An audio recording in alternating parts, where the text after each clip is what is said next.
अर्पित 10वीं क्लास में पढ़ता था। स्कूल में उसके दोस्तों की संख्या काफी कम थी। उसका सबसे अच्छा दोस्त अर्जुन था। एक दिन अर्जुन स्कूल नहीं आया। क्लास में अर्पित का मन भी पढ़ाई में नहीं लग रहा था। उसे अर्जुन का न आना काफी खल रहा था। तीसरी क्लास समाप्त होते ही अर्पित बाहर निकलकर पानी पीने चल दिया। तभी एक आदमी ने उसे रोका और पूछा, क्या आप ही अर्पित हैं? अर्पित ने हाँ में सिर हिला दिया। इस पर उस आदमी ने कहा, आपके दोस्त अर्जुन का एक्सीडेंट हो गया है। वह लखनऊ के ही एक अस्पताल में भर्ती है।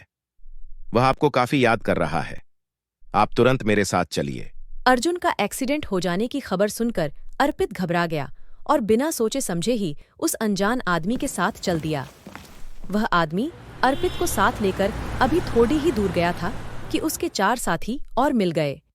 वह लोग एक कार में बैठे हुए थे। वह आदमी उनसे बातें करने लगा। यह देखकर अर्पित ने पहले वाले आदमी से कहा, मुझे जल्दी ही अर्जुन के पास ले चलो। इस पर उसने हंसकर कहा, अरे ऐसी भी जल्दी क्या है, अभी लेकर चलते हैं तुझे। उसकी बात समाप्त होते ही उसके एक साथी ने एक रूमाल अर्पित की नाक के ऊपर रख दिया। रूमाल से निकल रही खुशबू से अर्पित अपने होश खो बैठा। वह लोग उसे कार में डालकर वहां से चल दिए। जब अर्पित को होश आया तो उसने देखा कि 5 आदमी एक ढाबे पर बैठे चाय पी रहे हैं। उनकी निगाह कार में लेटे हुए अर्पित पर ही टिकी हुई थी। उन 5 ने वहां पर खाना खाया। अर्पित को भी उन्होंने वहीं चाय पिलाई। अब कार में बैठकर चल दिए।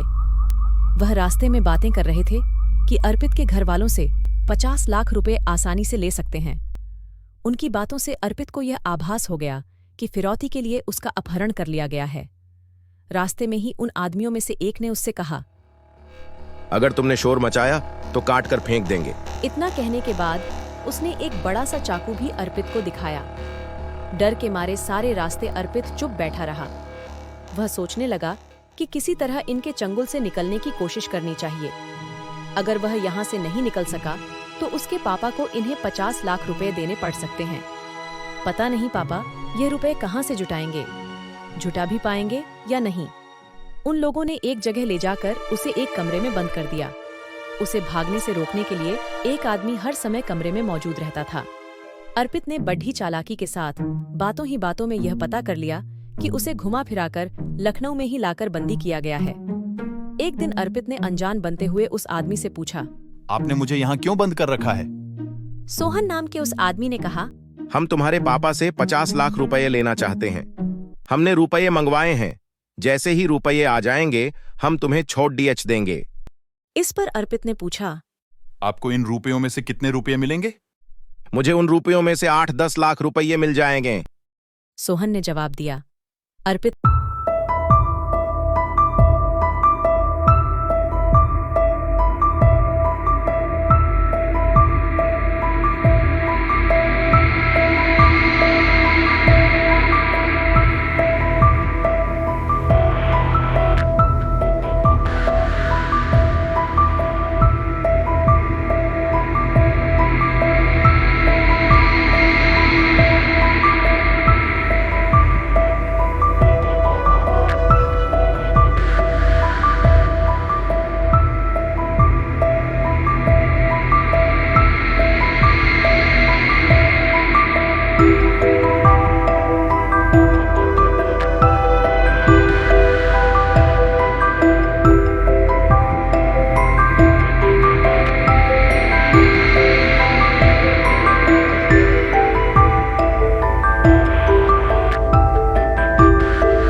खाने में उस आदमी ने अपने साथियों व अर्पित को बेहोशी की दवा मिलाई, सब्जी खाने को दी।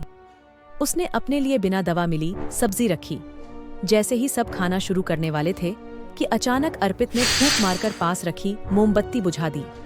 मोमबत्ती के बुझते ही कमरे में अंधेरा छा गया। एक आदमी मोमबत्ती जलाने के लिए माचिस लेने उठा। अर्पित के लिए इतना ही मौका काफी था। उसने धीरे से अपनी सब्जी की प्याली सोहन की सब्जी की प्याली से बदल दी। सोहन को सब्जी बदले जाने का पता भी नहीं चला। खाना खाते ही वह सब आदमी बेहोश हो गए। अर्पित अपने बंधन खोलकर उस कमरे से बाहर आ गया। बाहर आकर उसने एक व्यक्ति से सड़क के लिए रास्ता पूछा। सड़क पर आकर उसने एक टेम्पो वाले को अपने घर तक चलने के लिए तैयार कर लिया। घर आकर उसने सारी बात अपने पापा को बताई। उसके पापा उसे लेकर पुलिस के पास पहुंचे। उन्होंने वहां जाकर सारी बात पुलिस इंस्पेक्टर को बताई। पुलिस इंस्पेक्टर अर्पित के पापा एवं कुछ सिपाहियों को लेकर अर्पित की बताई जगह के लिए चले। वहां पहुंचकर सबने देखा कि सभी अपराधी बेहोश पड़े थे। पुलिस ने उन सभी को गिरफ्तार कर लिया। पुलिस इंस्पेक्टर ने अर्पित की सूझबूझ की काफी प्रशंसा की।